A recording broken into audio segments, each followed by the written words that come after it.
morning, dear people of the internet, and welcome to your weekly moment of looking at slightly uncomfortable internet shenanigans. I kept seeing these videos of people saying things I do as a type X person that would put a type other X person into a coma. And I don't know why, because I didn't know what type A or type B or whatever meant, but they always left kind of a weird taste in my mouth for whatever reason. And today we're going to figure out why. Or we're going to figure out what type of person I am and you are, maybe. We'll see. Before we get into putting humans into even more boxes than we already do, I am trying to grow my channel in the delusional hope that it can help me pay for art school, and you can help me make that dream a little bit less delusional by subscribing and watching my videos, and I would appreciate that a lot, so thank you. Now let's get started. The type A person thing didn't really sound like something some TikToker invented out of thin air. It sounds more organized, so we first need to know where it comes from. I found an article on the most reliable source on the internet, Wikipedia. However, I did check out some of the sources on the article. They were peer-reviewed, so I assume this article is okay to get a basic understanding of what is coming from. Anyhow, I will read you a bit of the article. In the history section, it says, type A personality behavior was first described as a potential risk factor for heart disease in the 1950s by cardiologists Meyer Friedman and Ray Rosenman. So this was invented before TikTok ever existed.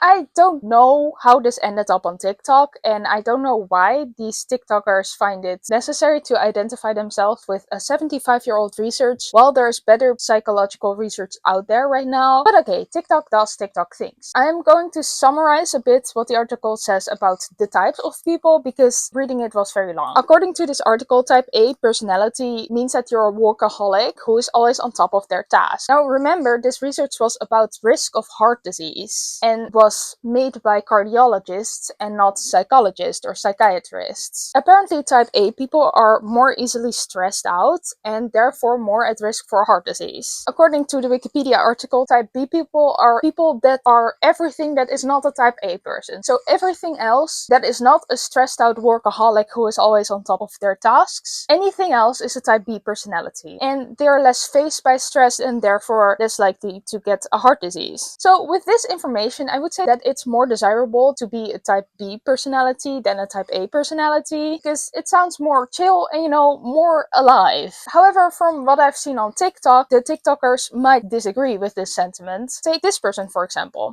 All the way through the end of the alphabet, making these videos of the things you do that would drive a type A person crazy.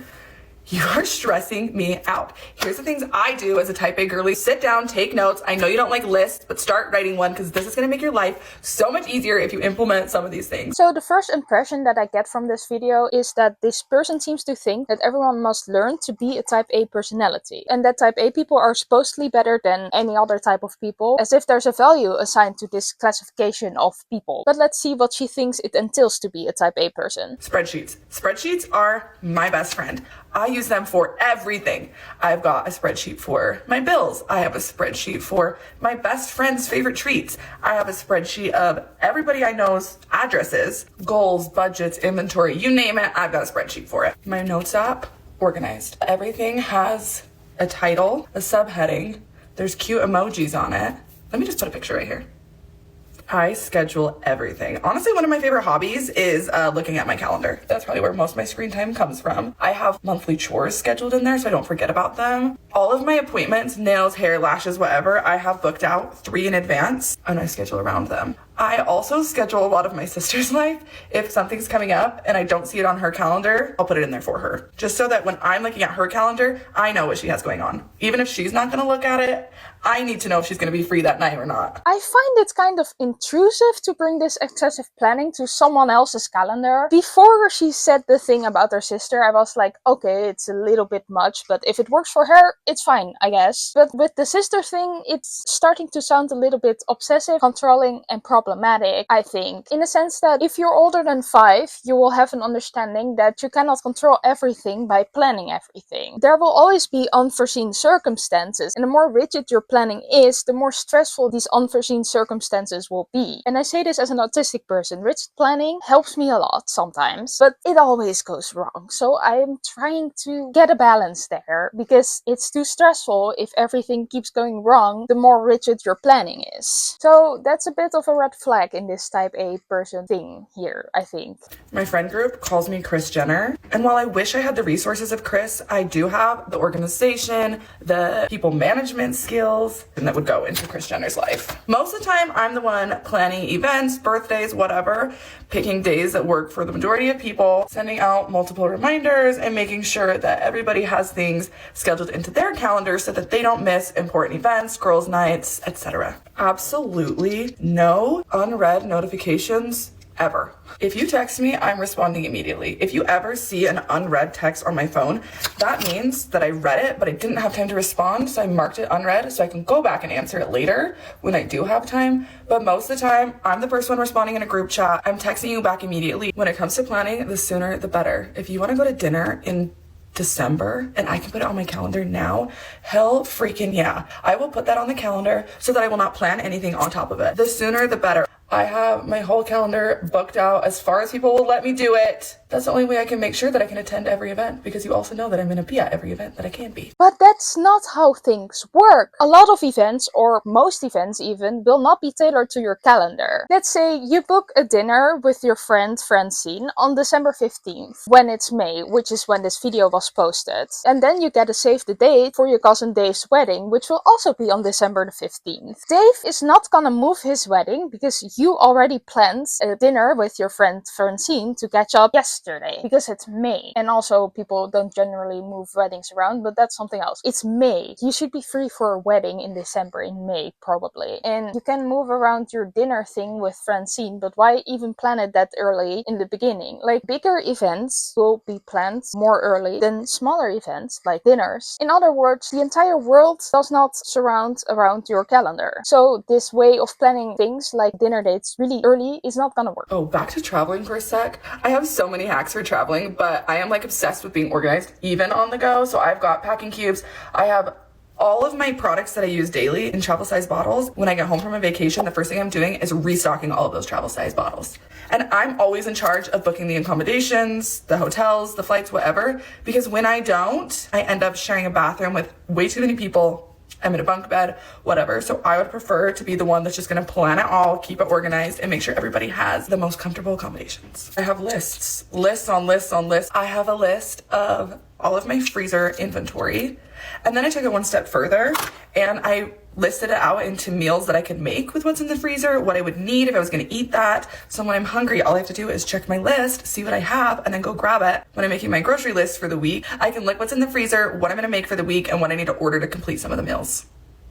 It sounds like a lot of work, but it makes my life so much easier, and I'm actually using the groceries that I have. I would say that about half of the things in the video are normal, like writing down your freezer contents to see what kind of meals you can make with that. Now, not everyone does that, probably most people don't do that, but I can see that's useful and takes away stress even. But then she's also the person that has to book all accommodations for group vacation, because otherwise she thinks you will end up with bunk beds. And nobody wants bunk beds on vacation, I can tell you that much. Shouldn't finding an accommodation for a shared group vacation be a shared group activity? This feels awfully controlling to me, like she thinks she is better at this than anyone in her surroundings. And at the same time, it sounds like she's scared to give out any control, which is kind of sad, because this sounds incredibly stressful. Anyhow, this is an example of how type A people of TikTok present themselves as just being extremely organized, and how they completely ignore the heart disease part of the research study, which was the most important part of this research study. It was the reason why it's even done in the first place. And again, it's done by cardiologists, not psychiatrists or psychologists. The type B people are also on TikTok. Here's an example. Here are the things I do as a type B girl that would send a type A person into a coma. I have hundreds of unopened, unread messages. If you open my phone right now, you would just see a huge red dot, that number in it. And a lot of my type A friends, when they see that, they're like, why aren't you opening and reading your text messages? Here's the thing. Why would I open a text message if it's just like, okay, or thank you, or bet? Like, I'm not gonna open it. Like, I saw it, we're good, I'm not gonna respond. I'm definitely like that with text messages, but not emails. I will typically wait until my gas tank is under 5 miles to get gas. Usually ends up being like 1 mile. My husband's pretty type A, and so this one really gets him. And honestly, a lot of the time it's not even because I'm like, oh, I'll just wait till last minute. I genuinely forget that I have to get gas, and I look down, I'm like, oh sweet, there's only 1 mile left. How I cook in general is very chaotic. I do not measure anything. I don't put things away as I go. I just leave it all out. I always use a ton of dishes. I don't consolidate my dishes at all. I see cooking instructions as like a suggestion. Next is I don't fold anything ever. Towels unfolded, socks unfolded, shirts unfolded. Nice things, I'll hang them up, but I'm not folding them. Next is sand. I literally have sand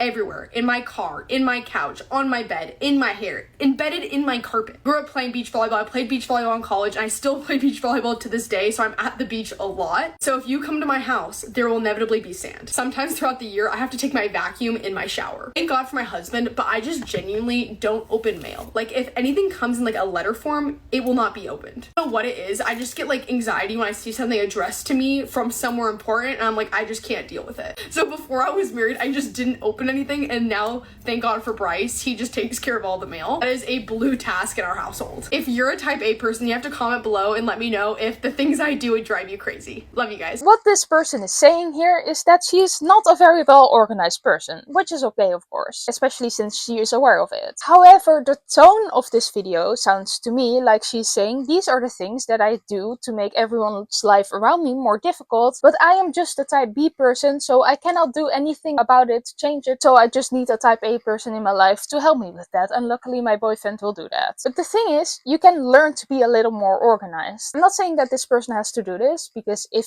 this works for her and if it works for the people around her, it's fine. But whether you're organized or not is not an identity thing. It's a thing that's a combination of a lot of things, depending on the context of your life, that you can learn. And learning organization is a process, and I'm saying this as a person who also has ADHD. So organizing is very hard for me and I'm still learning, but now I can at least walk through my room and find my stuff, which is a great thing because I couldn't always do that. But I have been able to do that for years now and I'm very proud of that. But it was a process and it's still an ongoing process, and it just takes a while, and you might not become the most organized person on the planet. Not saying that you have to, because again, it depends on a lot of things, including your brain chemicals. But learning to be a little more organized so you don't run out of gas every single time, which can become annoying, is something you can learn. Speaking of ADHD, I also found a TikTok of someone explaining or giving advice to type B people, but to use the phrase type B interchangeably with ADHD, which made me a little mad, because ADHD is a disorder with brain chemical imbalances, and it doesn't mean that you're just unorganized. It's a thing that impacts your mood.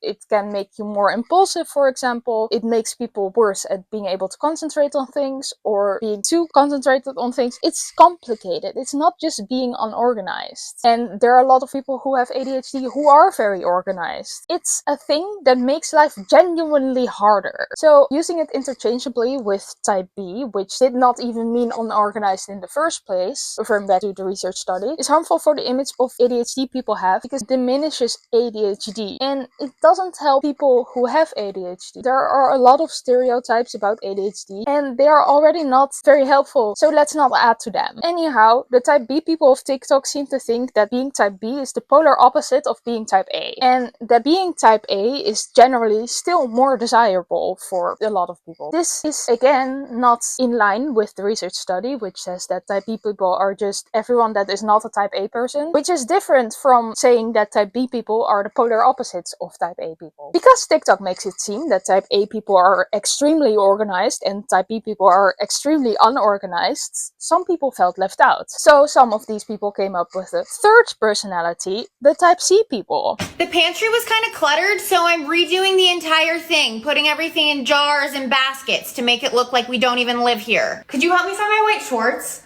I think that they're in the suitcase I never unpacked from when we went to Arizona last year. We need to stop buying butter. I think I'm just gonna make it all myself. I know last week I said that it was only gonna take me 2 days to redo the pantry, but I'm really tired tonight and I think it's gonna have to stay like this for a couple more days. I threw away all our plastic Tupperware and bought us glass. I know there's only 4 of them, but it's gonna be way better for us. Did I clean my hair out of the shower?